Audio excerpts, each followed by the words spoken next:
Yo yo yo yo yo, halo lurku semuanya, gimana nih kabarnya lur? Semoga dalam keadaan sehat dan mood yang baik-baik aja ya lur yang. Udah nggak ehem-ehem lagi episode kali ini ya. Jadi kali ini kita bakalan ngelanjutin Donghua series yaitu Renegade Immortal. Dan buat teman-teman yang mungkin baru gabung, Mimin saranin untuk nonton bagian sebelumnya dulu, linknya ada di deskripsi. So, sebelum kita lanjut, bolehlah ya untuk di subscribe tipis-tipis agar kalian tidak ketinggalan video-video berikutnya. Oke, nggak usah berlama-lama lagi, siapkan kopi, luruskan kaki. Hormati gurumu, sayangi temanmu, cintai pacarmu, itulah tandanya kita masuk ke intro. Let's go!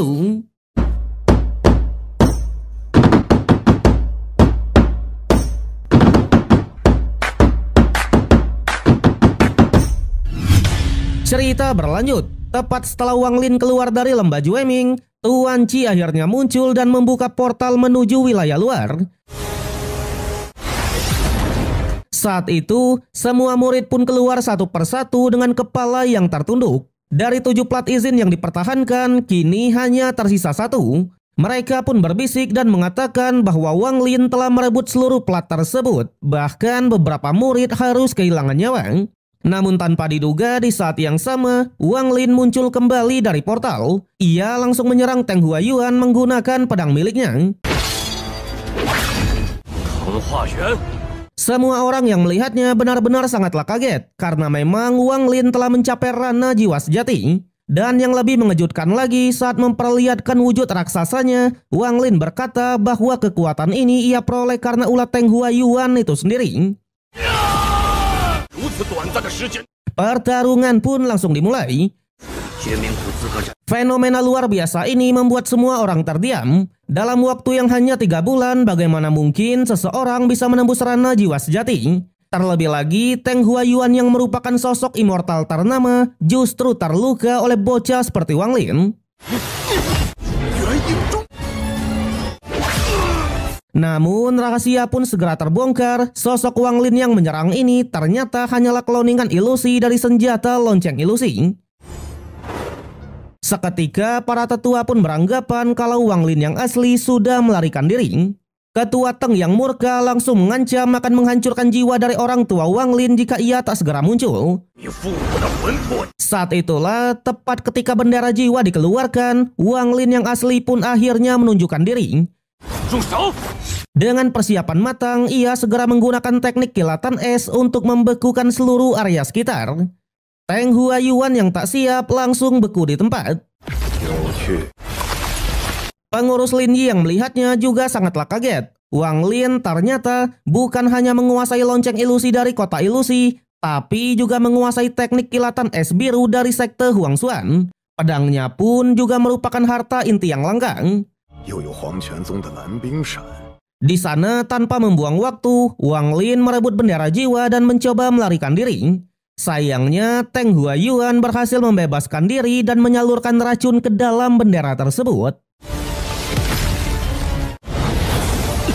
Dalam situasi yang genting, tanpa diduga, Wang Lin rela memotong tangannya sendiri demi menghentikan penyebaran racun. Tanpa menoleh sedikit pun, ia terus berlari menuju portal wilayah luar. Namun dendam ketua Teng tak bisa diredam lagi. Ia segera mengaktifkan formasi penghalang dan merebut kembali bendera jiwa. Ia bahkan memanggil pasukan jiwa yang berada di dalam bendera tersebut, termasuk jiwa dari orang tuanya Wang Lin. Melihat tindakan nekat Wang Lin yang memutus satu lengannya tadi, ketua Teng tak bisa menyembunyikan kekagumannya. Tapi karena mereka sudah ditakdirkan menjadi musuh, ia tetap memerintahkan jiwa orang tua Wang Lin untuk menyerang putra mereka sendiri. Di tengah hujan serangan itu, Wang Lin memanfaatkan celah untuk merebut kembali jiwa orang tuanya. Tanpa berpikir panjang, ia kembali mencoba melarikan diri. Namun sebelum teleportasi dari Om Situnan dikeluarkan, ketua Teng malah menghancurkan plat izin terakhir. Kini jelas negara Jusu tak akan mengirim perwakilannya ke medan perang wilayah luar. Dengan ini rencana Wang Lin pun juga gagal total. Ia tak punya pilihan lain selain menerima serangan bertubi-tubi dari Teng Huayuan. Di sana ketua Teng bahkan menyatakan kalau Wang Lin akan mati di tempat. Lin Yi yang melihatnya hanya mengingatkan bahwa hukum dunia kultivasi sangatlah sederhana. Yang kuat pasti akan menginjak yang lemah. Sama halnya dengan Pak Tua Siming, ia turut menambahkan dalam jutaan tahun terakhir, baru kali inilah seorang kultivator di ranah pembangunan pondasi berani menantang eksistensi jiwa sejati. Mereka semua sampai menunjukkan respek kepada Wang Lin yang sudah menunjukkan keberanian yang luar biasa. Sementara itu, Wang Lin hanya tertawa lepas. Ia akhirnya menyadari betapa kelamnya dunia kultivasi. Dirinya yang sebenarnya tidak bersalah, yang hanya ingin membalas dendam pada mereka yang telah menghancurkan hidupnya, tetap saja dipaksa bertekuk lutut oleh hukum rimba. Namun kejutan masih belum berakhir. Tepat ketika tubuh Wang Lin mulai menghilang, sebuah aura dahsyat terpancar dari tubuhnya. Ternyata Mutiara Tiani berhasil menyerap jiwa Wang Lin serta jiwa kedua orang tuanya. Mutiara itu lalu menghancurkan formasi penghalang dan menerobos masuk ke wilayah luar. Tuan Qi yang sejak awal mengincar Mutiara Tiani langsung bergerak cepat dan menyusul masuk ke dalam portal. Dengan itu, Lin Yi pun mengumumkan bahwa medan perang wilayah luar sudah resmi ditutup. Negara Jusu tak mengirimkan satupun perwakilannya. Sementara itu, di medan perang wilayah luar, kita diperkenalkan oleh dua kultivator asing, Maliang dari Istana Dewa Perang dan seniornya yang bernama Zhou Zihong. Keduanya sudah mencapai tahap akhir di ranah pembangunan pondasi dan mereka berasal dari negara Hoven. Ternyata wilayah ini merupakan ruang hampa sisa dari peperangan besar di masa lalu. Maka tak heran mereka yang mendapatkan kesempatan masuk akan berburu harta karun di zaman dulu. Namun di tengah pencarian, Mutiara Tiani melintas dan masuk ke dalam sebuah retakan ruang.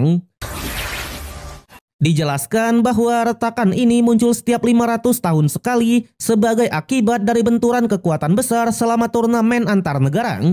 Jadi siapapun yang tersedot ke dalamnya akan menjadi jiwa pengembara, terjebak selamanya dan tak akan bisa kembali lagi ke dunia nyata. Tuan Qi yang mengejar sempat bertanya pada kedua murid itu tentang keberadaan Mutiara Tiani. Mereka pun menjawab bahwa mutiara tersebut sudah terserap ke dalam retakan ruang. Awalnya Tuan Qi mencoba mendekati retakan ruang. Namun setelah merasakan kekuatan hisapnya, ia pun memutuskan untuk tidak memaksakan diri dan memilih mundur.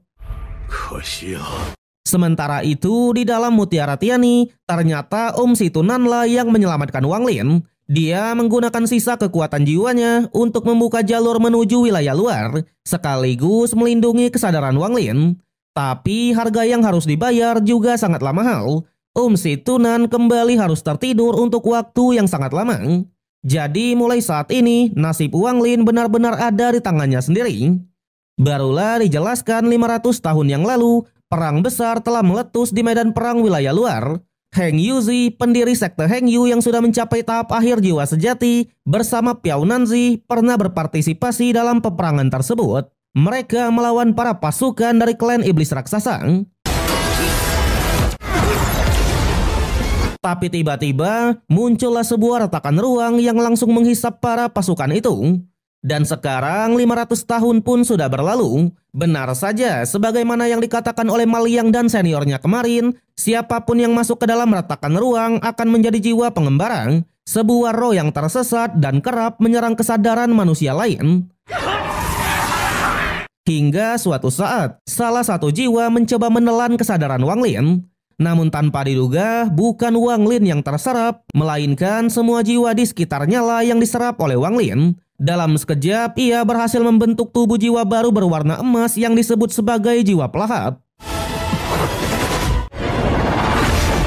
Saat itulah muncul satu jiwa pelahap lain yang tampak senang bukan main. Dia mengatakan setelah ribuan tahun sendirian, akhirnya ia pun memiliki teman. Sayangnya sejak masuk ke ruangan itu tak ada jalan keluar sama sekali. Jadi mereka hanya bisa menunggu selama kurang lebih 42.000 tahun ya lur ya. Di sana meski terjebak, Wang Lin tidak menyerang. Ia menyadari bahwa pertarungan di luar dapat memicu retakan di dalam ruang ini. Maka ia mulai menggunakan kesadarannya untuk memicu kekacauan yang ada di medan perang wilayah luar. Di medan itu, Su Hao dari sekte Lingwu tiba-tiba menerima pesan spiritual dari Wang Lin. Pesan itu mengabarkan bahwa di wilayah barat muncul kesadaran tanpa tuan. So, perlu diketahui kesadaran seperti itu dianggap sebagai harta karun dalam dunia kultivasi. Maka tak heran para kultivator berebut untuk mendapatkannya. Jiwa pelahap lain pun menjelaskan meskipun kesadaran dapat kembali ke tubuh, tapi bila tubuh dan kesadaran sudah terpisah, itu bisa menjadi sebuah bencana. Namun Wang Lin tetap melanjutkan rencananya. Saat itulah seorang kultivator bernama Kunbu berhasil memperoleh satu kesadaran milik Wang Lin. Tapi para kultivator lain juga tak tinggal diam. Di antaranya ada Geyang dari sekte Lingwu yang sudah berada di tahap akhir pembangunan pondasi. Dengan sebuah taktik licik dan berpura-pura tidak mengenal Su Hao, Geyang dan Su Hao akhirnya berhasil mengeksekusi Kunbu dan merebut kesadaran tersebut. Namun ini baru awal dari strategi Wang Lin. Ia terus menyebarkan kesadarannya dalam jumlah yang besar. Para utusan aliansi kultivator pun mulai menyadari fenomena yang aneh ini, di mana dalam 10 tahun terakhir belum pernah terjadi penyebaran kesadaran sebesar ini. Salah satu utusan bahkan menyinggung nama dari Tuan Qi, karena beberapa tahun yang lalu Tuan Qi sempat memasuki medan perang wilayah luar. Padahal area itu hanya boleh dimasuki oleh kultivator di tahap pembangunan pondasi. Jadi mungkin itulah pemicunya. Namun perdebatan tidak berlanjut. Salah satu tetua menyarankan agar mereka meminta bantuan dari negara kultivator tingkat 6 untuk menstabilkan ruangan itu. Tapi karena biayanya terlalu mahal, mereka memilih jalan tengahnya, mengirimkan pesan kepada semua kultivator di dalam wilayah agar menghentikan pembersihan dan mengumpulkan kesadaran sebanyak mungkin. Dalam waktu 3 hari, formasi teleportasi akan dibuka untuk mengevakuasi mereka semua. Dengan begitu, pihak luar juga bisa meneliti kesadaran misterius tersebut. Di medan itu, kali ini Ma Liang mencoba mengambil salah satu kesadaran Wang Lin. Namun Geyang dan Su Hao kembali muncul. Menyadari bahwa keduanya adalah kultivator pembunuh, Ma Liang tak ingin memaksakan diri. Ia pun segera menunjukkan rasa hormatnya. Bahkan ia rela menyerahkan kesadaran dan seluruh hartanya demi keselamatan.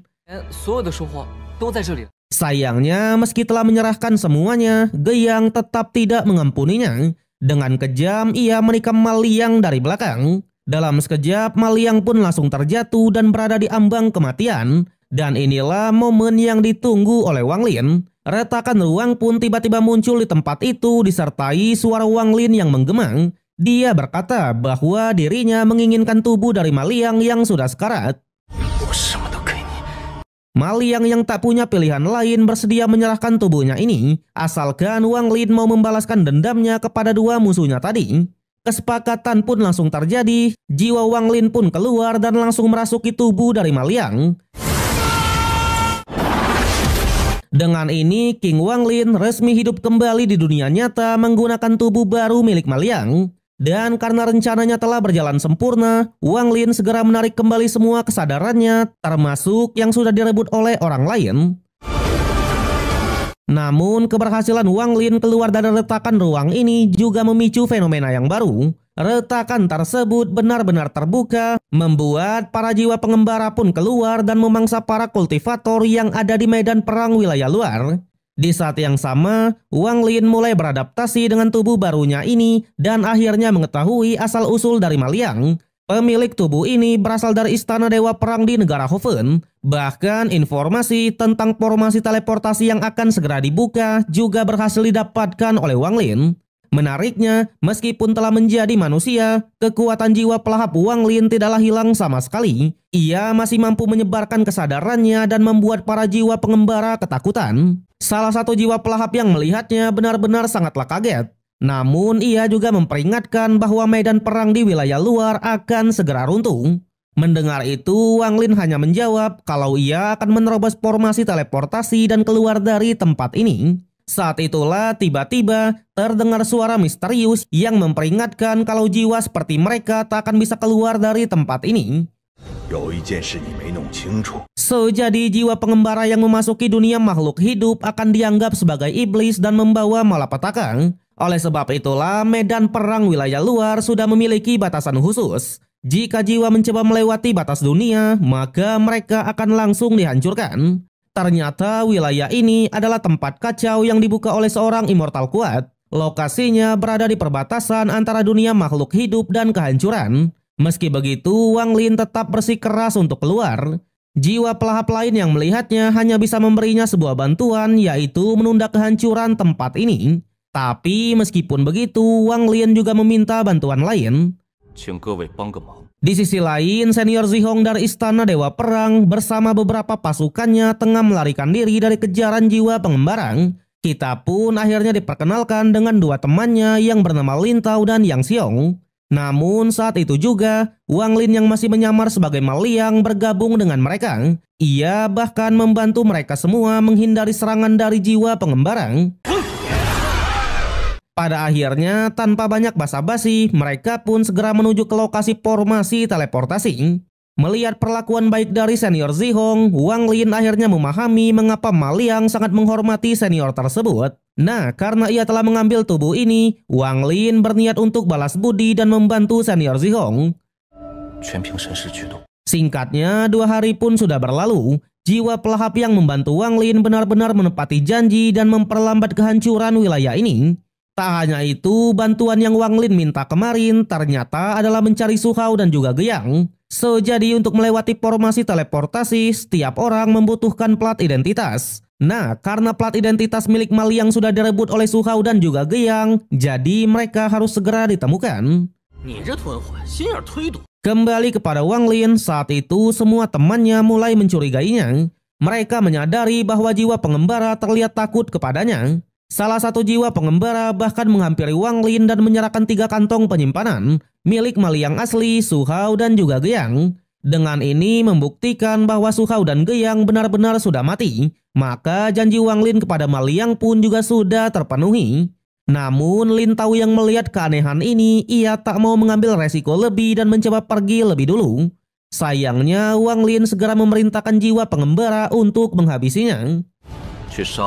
Pada akhirnya, Lin Tao pun memohon ampun dan bersedia tunduk kepada Wang Lin. Ia bahkan memberikan darah jiwanya. Hal yang sama juga dilakukan oleh senior Zihong dan Yang Xiong.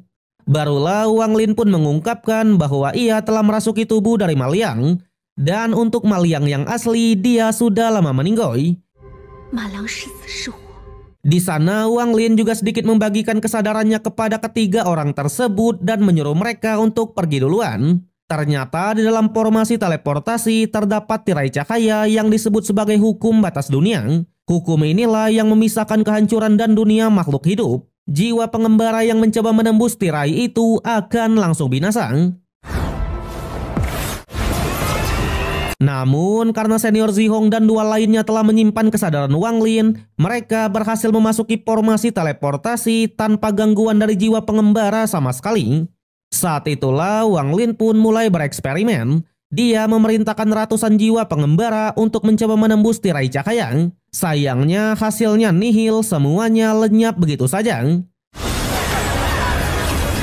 Namun Wang Lin tidak menyerah. Dia terus mengorbankan jiwa-jiwa itu demi menemukan sebuah celah. Akhirnya ia pun melihat sebuah benang hitam yang menjadi pemicu lenyapnya para jiwa.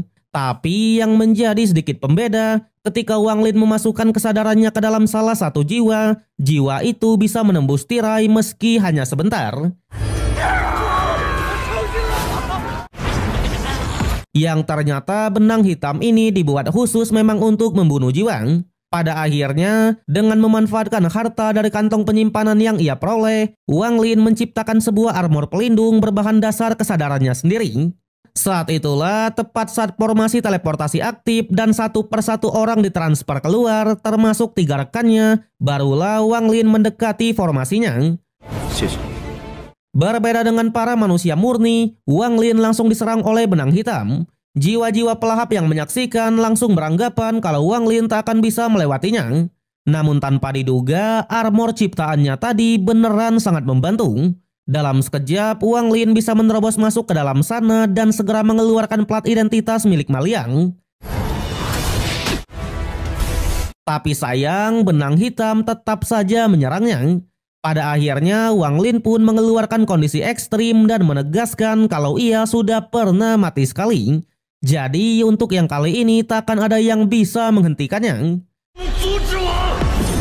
Tanpa diduga, tekad baja tersebut berhasil mengusir benang hitam di sekitarnya, sehingga formasi teleportasi juga berhasil mendeteksi plat milik Maliang. Dengan ini, Wang Lin dideteksi sebagai manusia, sehingga ia pun bisa diteleport ke dunia luar. Hal itu membuat jiwa pelahap pun sangatlah kaget dan sedikit bertanya-tanya, di dunia luar apakah identitas Wang Lin masih sebagai jiwa pelahap? Jawabannya sederhana, sifat jiwa pelahap Wang Lin memang masih ada. Tapi karena kesadarannya telah memasuki kondisi ekstrim, Wang Lin tetaplah manusia. Di sana ia pun hanya mengatakan spesial untuk Teng Huayuan, King Wang Lin sudah resmi kembali, ya kan? Wedeng. Di sisi lain, lebih tepatnya di negara Hoven, di Istana Dewa Perang, senior Zihong dan dua temannya akhirnya kembali juga. Tetua Hu Hongfei yang menyambut mereka merasakan perasaan yang campur aduk. Senang karena muridnya telah berkembang pesat, namun sedih karena jumlah murid yang selamat sangat sedikit. Lin Tao pun segera melaporkan bahwa Maliang juga selamat dan akan segera menyusul. Namun hal itu justru membuat salah satu murid bernama Susi merasa kesal karena Maliang ternyata belum mati. Untungnya senior Zihong menjelaskan sejak perjalanan ke wilayah luar, sikap Maliang sudah berubah drastis. Jadi ia tak akan mengganggu Susi lagi. Apalagi pasangannya Zoan juga menegaskan meskipun diganggu masih ada dirinya, ya kan? Akhirnya Wang Lin yang kini berada di tubuh dari Maliang tiba di tempat itu. Melihat perubahan sikap dan kekuatan Maliang yang sangat drastis, semua orang termasuk tetua benar-benar sangatlah kaget. Namun Wang Lin tetaplah berpura-pura dan mengatakan kalau ia masih memiliki urusan penting. Jadi setelah urusan selesai, barulah dia akan kembali ke Istana Dewa Perang. Nah, sebagai imbalannya, Wang Lin memberikan banyak senjata yang ia peroleh selama di medan perang kemarin. Untungnya tetua Hu tak keberatan sama sekali, meskipun ia tetap akan melaporkan keanehan ini kepada ketua istana. Sementara itu, Wang Lin langsung menuju ke sebuah goa untuk memulai latihan tertutup. Di lautan kesadarannya, selain melihat pedang dan mutiara Tiani, Wang Lin juga melihat petir kesadaran ekstrim yang sempat membantunya keluar dari wilayah luar. Mengingat betapa kuatnya kesadaran ekstrim yang bahkan bisa menembus batas dunia, Wang Lin pun sangatlah berhati-hati untuk menjinakkannya. Kemudian Wang Lin pergi ke dalam ruang mutiara Tiani dan menemui jiwa dari kedua orang tuanya. Wang Lin pun kembali bersujud dan meminta maaf. Namun ia juga berjanji bahwa suatu saat nanti ia pasti akan kembali ke negara Jusu untuk membalaskan dendam kliennya. Setelah itu, Wang Lin pun melanjutkan latihannya menggunakan potongan besi yang ia dapatkan dari kantong penyimpanan milik Su Hao dan juga Geang. Tak terasa 1 tahun pun sudah berlalu dan Si Tunan masih belum terbangun. Kini Wang Lin sudah mencapai ranah pembangunan pondasi tingkat menengah. Sementara itu di pegunungan Fenjin, kita pun diperkenalkan oleh 3 murid dari sekte Xin, Zougang, Anzi, dan Mayu. Mereka bertiga adalah murid elit yang sudah mencapai ranah pembangunan pondasi tingkat menengah. Jadi tujuan mereka pergi ke pegunungan ini untuk memetik buah langka yang bernama buah Fenjin. Karena negara Hopen ini dipenuhi oleh gunung berapi, jika seseorang menyerap energi spiritual di tempat ini terlalu lama, tubuhnya pasti akan terluka. Oleh sebab itulah mereka membutuhkan buah Penjin untuk meramu pil pelebur roh. Buah ini hanya tumbuh di pegunungan Penjin, jadi mereka harus berebut dengan para jenius dari sekte lain. Namun sayangnya saat tiba di sana, buah tersebut beneran sudah dipetik oleh orang lain. Dan tentu saja orang itu adalah Wang Lin. Ia tak hanya memetik buahnya saja, melainkan mencabut seluruh akarnya, ya lur ya. Waduh. Tindakan Wang Lin ini membuat ketiga kultivator itu pun marah besar. Mereka langsung mengeluarkan boneka mayat dan mencoba menyerangnya. Namun, dengan satu teknik kesadaran ekstrim, Wang Lin berhasil menghabisi mereka semua. Saat itulah, tanpa diduga, sebuah jiwa muncul dan mencoba melarikan diri. Jadi jiwa ini bernama Su Linghu yang kita sebut aja sebagai Xinglu. Dia mengaku sebagai murid dari sekte Tiangang dan berasal dari negara kultivator tingkat 4. Di mana meski wujudnya adalah jiwa, semasa hidupnya dulu Xinglu telah mencapai ranah jiwa sejati. Melihat itu, Wang Lin pun teringat dengan perkataan dari jiwa pelahap kalau jiwa pengembara yang bisa keluar dari wilayah luar akan dianggap sebagai iblis. Dan ternyata Xing Lu ini adalah iblis ya lur ya. Hal itu membuat Wang Lin pun semakin tertarik dan mengospeknya secara tertutup. Berbeda dari kultivator pada umumnya, Xing Lu memiliki kepribadian yang ceria dan sedikit konyol. Meski agak menyebalkan, Wang Lin tetap menguji kekuatannya dengan menyingkirkan kesadarannya, lalu melemparkannya untuk bertarung melawan monster. Sementara Wang Lin sendiri fokus menyerap akar buah Fenjin untuk Mutiara Tiani. Xing Lu awalnya ketakutan, namun mengingat bahwa ia dulunya adalah seorang master yang kuat, dia pun akhirnya melawan balik dan berhasil mengalahkan monster-monster itu. Ternyata tujuan Wang Lin melakukan ini untuk membentuk kembali sosok iblis dari diri Xing Lu. Setelah berhasil, Wang Lin memasukkannya lagi ke dalam potongan besi dan memperingatkan agar tidak keluar tanpa izinnya. Jadi dengan kata lain, Xing Lu menjadi budaknya Wang Lin ya lur ya. Kemudian Wang Lin menemui 3 sandranya dari Istana Dewa Perang. Ternyata ia sudah memberi mereka tugas masing-masing. Yang Xiong berhasil mendapatkan papan giok penempaan berisi metode penempaan yang sangat detail. Namun Lin Tao yang ditugaskan untuk mencari peta negara masih belum berhasil. Meski begitu, ia berjanji akan mendapatkannya dalam 10 hari. Sementara itu, senior Zihong yang ditugaskan untuk menyalin teknik jalur dewa juga belum berhasil. Dia menjelaskan bahwa teknik itu tidak bisa dipelajari sembarangan. Bahkan setiap orang yang meninggalkan ruang latihan akan langsung melupakannya. Jadi jika memang Wang Lin menginginkannya, satu-satunya cara adalah masuk sendiri menggunakan identitas dari Maliang. Wang Lin yang mendengarnya masih mau memakluminya. Dia mengatakan selama tugas diselesaikan, darah jiwa mereka pasti akan dikembalikan. Dan kemudian mereka pun bergegas bubar. Namun di perjalanan, tiba-tiba muncul seorang kultivator kuat yang menuntut agar Wang Lin mengembalikan darah jiwa milik muridnya. Ternyata orang itu adalah Feng Luan, salah satu pendiri Istana Dewa Perang yang sudah mencapai ranah jiwa sejati tahap awal ya lur ya.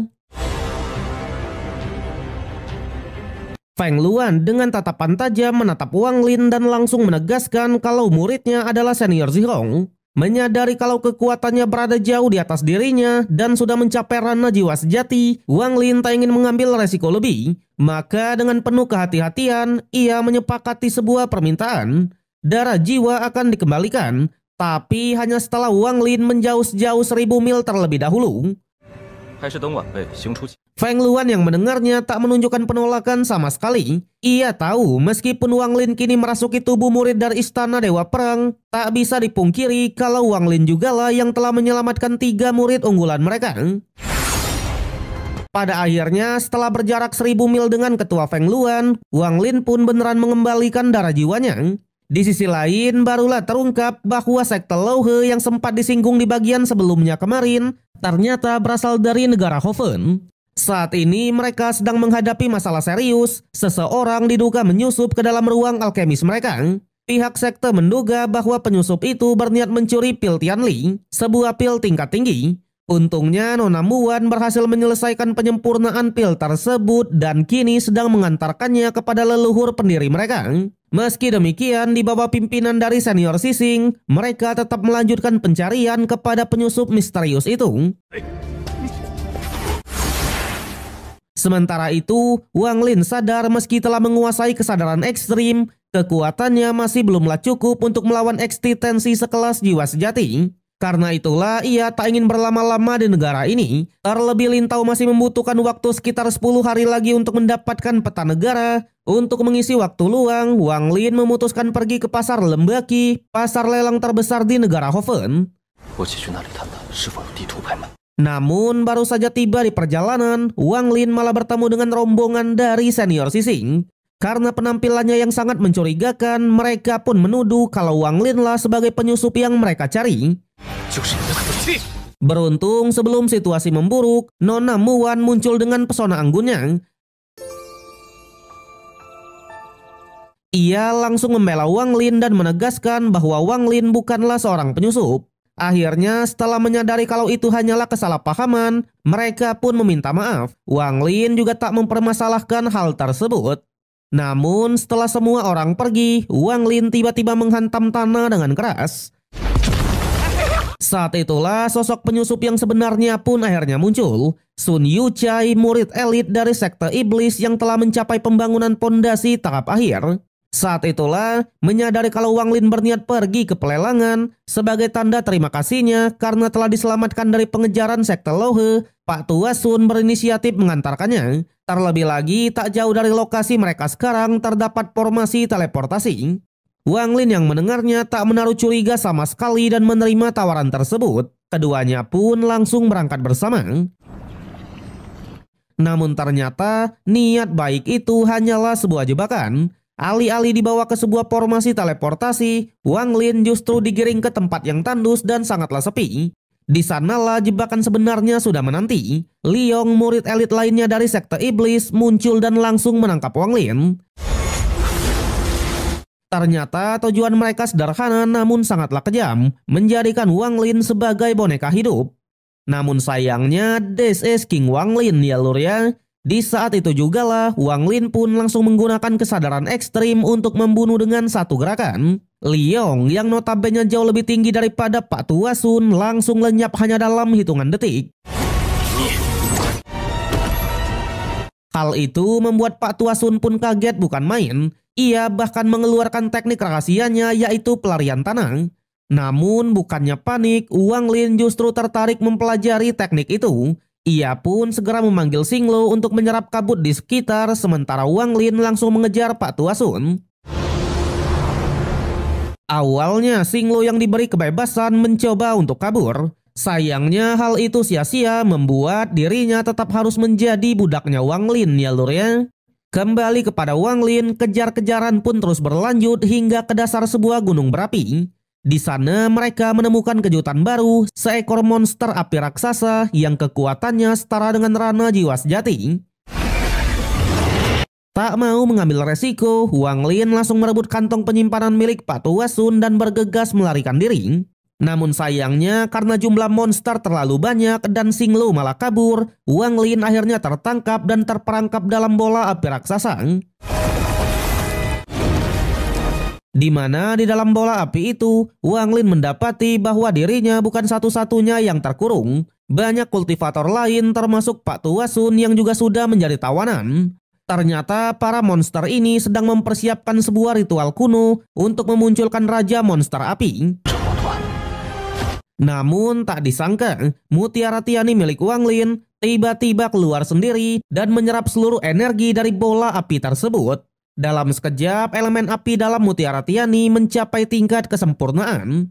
Wang Lin yang melihatnya sempat heran dengan kejadian itu. Namun ia tak ingin berlama-lama dan segera mencari cara untuk melarikan diri. Tapi sayang, episode yang kali ini harus berakhir sampai di sini. Oke lah, kalau kalian suka dengan konten ini, jangan lupa kasih jempolnya, kasih hype-nya, subscribe biar nggak ketinggalan update, dan share ke berbagai platform untuk memajukan channel tercinta ini ya lur ya. Gua Rian pamit undur diri, sampai jumpa di konten berikutnya. Zeh.